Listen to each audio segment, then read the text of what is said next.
Shalom, selamat malam Bapak Ibu Saudara yang saya kasih dalam nama Tuhan Yesus.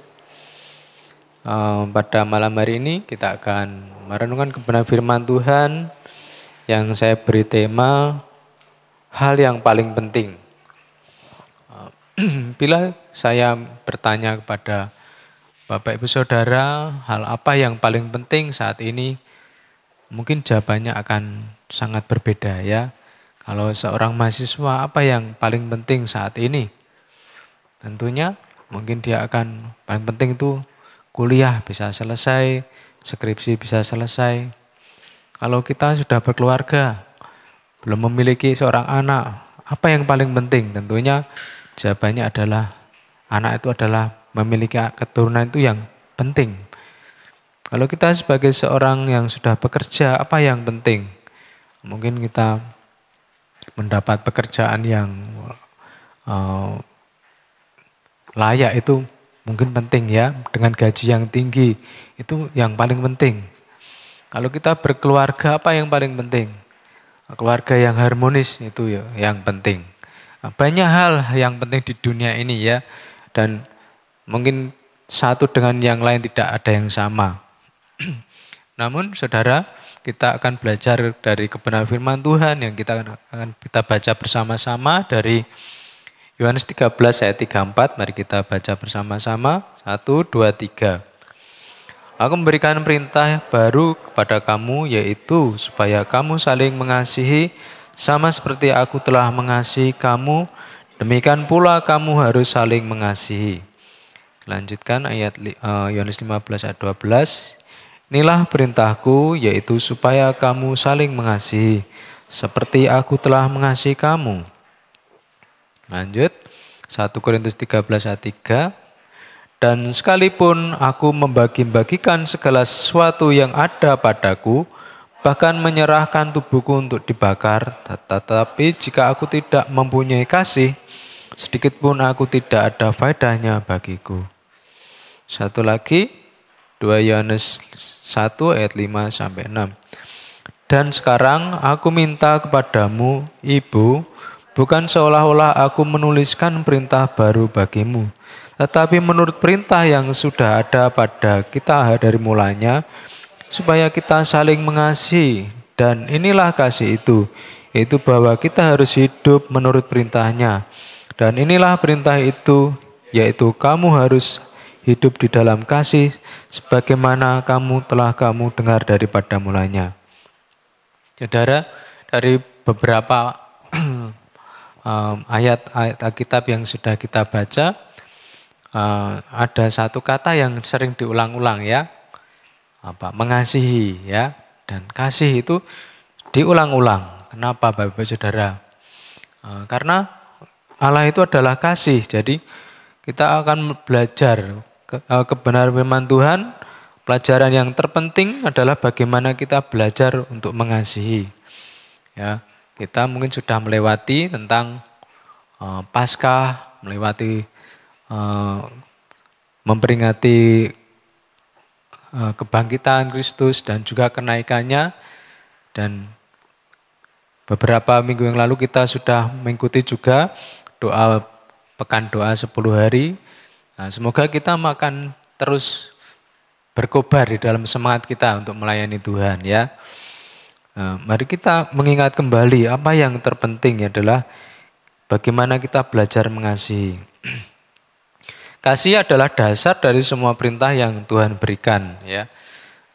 Tuhan sudah pernah memberikan 10 perintah kepada umat Israel melalui Musa ya. 10 perintah atau hukum Taurat.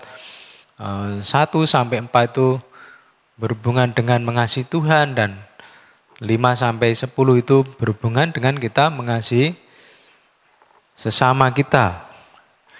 Dan ke-10 hukum itu terangkum juga di dalam hukum yang terutama ya. Kita pasti tahu ya. Kasihilah Tuhan Allahmu dengan segenap hatimu dan dengan segenap kekuatanmu dan dengan segenap jiwamu ya. Terus kemudian kasihilah sama manusia seperti dirimu sendiri. Nah, itu adalah hukum yang dirangkum dalam 2 hukum yang terutama Bapak Ibu Saudara. Eh, belajar mengasihi tanpa mementingkan diri sendiri itu bukan hal yang mudah ya. Karena pada dasarnya itu kita pasti mementingkan diri kita sendiri. Nah, itu adalah naturnya manusia ya. Harus kepentingan kita diri sendiri yang harus kita dahulukan. Dan itu tidak mudah ya. Mungkin mudah dikatakan dan tidak mudah kita berkorban untuk mengasihi orang lain. Ya, saudara. Karena ya itu natur kita itu seorang yang berdosa, kita pasti ingin mementingkan diri sendiri. Itulah Bapak Ibu Saudara, kita diberi waktu seumur hidup ya, selama kita masih hidup sampai saat ini ya, itu kita akan belajar tentang mengasihi ya, tidak mudah. Makanya kita perlu waktu untuk mengasihi, untuk belajar mengasihi.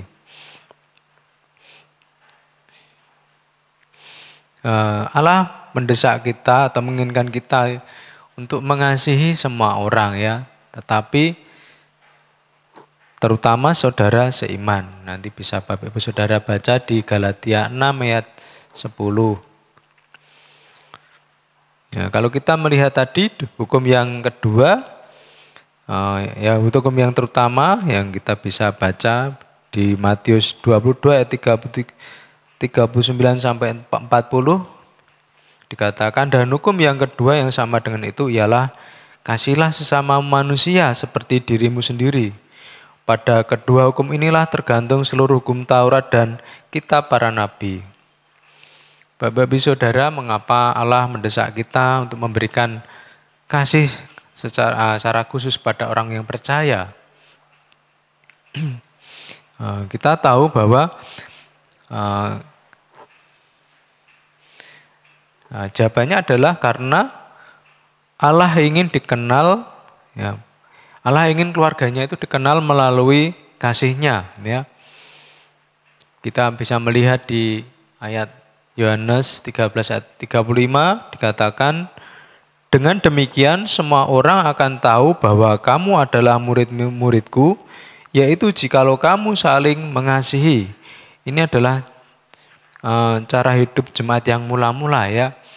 Dan kita pasti rindu bagaimana kita bisa mengalami itu seperti jemaat yang mula-mula terbentuk. Mereka itu saling bersekutu bersama-sama, memecahkan roti, berkumpul bersama-sama, berdoa, dan mereka mempunyai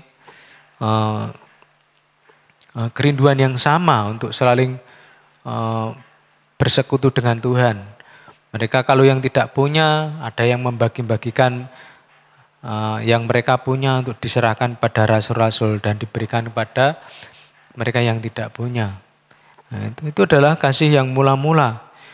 Dengan kita mengasihi orang lain, orang mengenal, wah itu orang Kristen ya. Karena ciri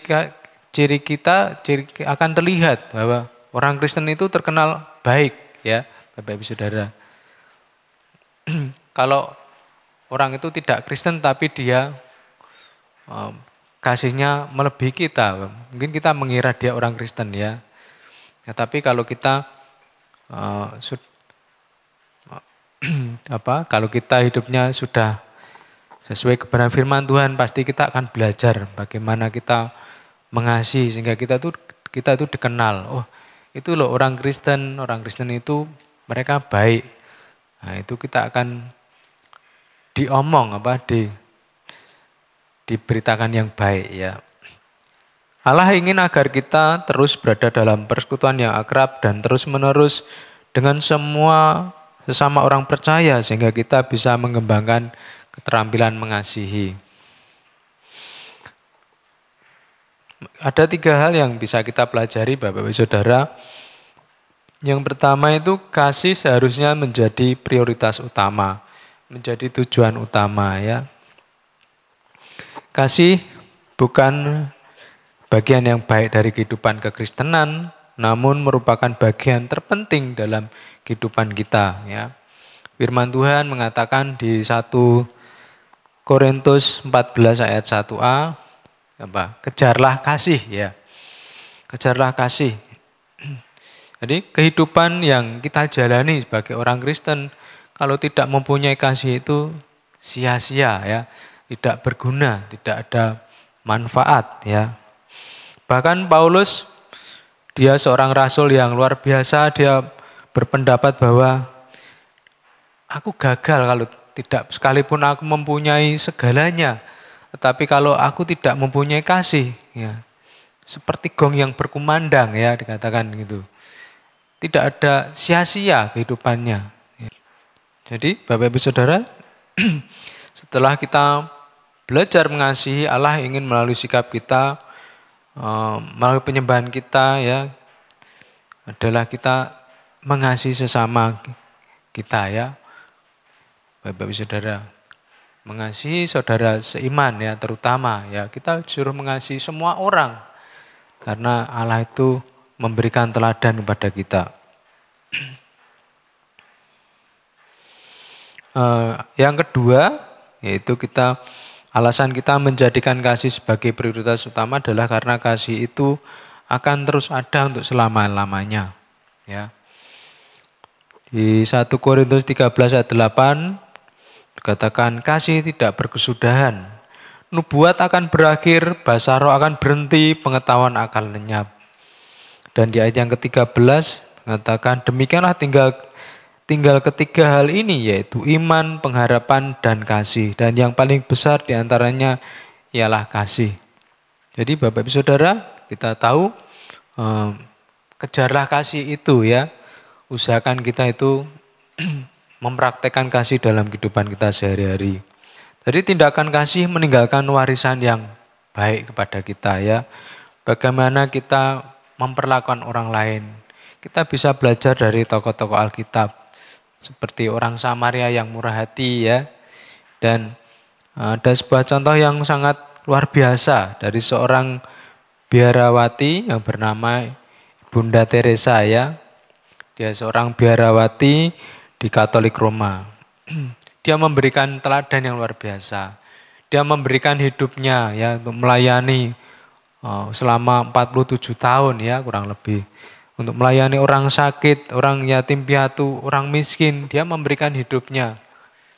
Dan itu bukan hal yang mudah kalau dia tidak mempunyai kasih.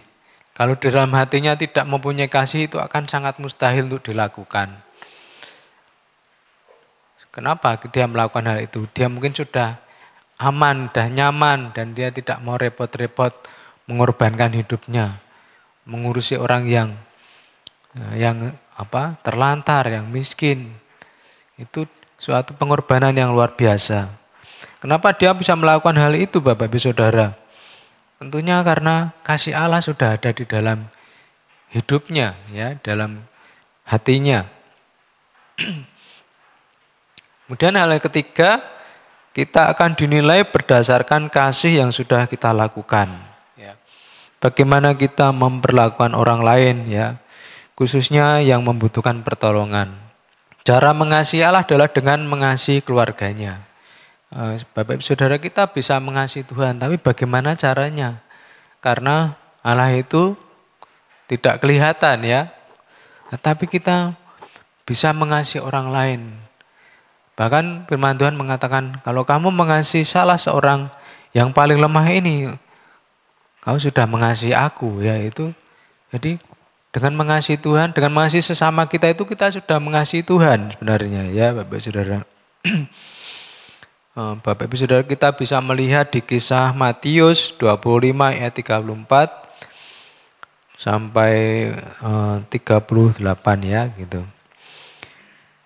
Dan raja itu akan berkata kepada mereka yang di sebelah kanannya, mari, hai kamu yang diberkati oleh Bapakku, terimalah kerajaan yang telah disediakan bagimu sejak dunia dijadikan. Sebab ketika aku lapar, kamu memberi aku makan. Ketika aku haus, kamu memberi aku minum. Ketika aku seorang asing, kamu memberi aku tumpangan. Ketika aku telanjang, kamu memberi aku pakaian. Ketika aku sakit, kamu melawat aku. Ketika aku di dalam penjara, kamu mengunjungi aku.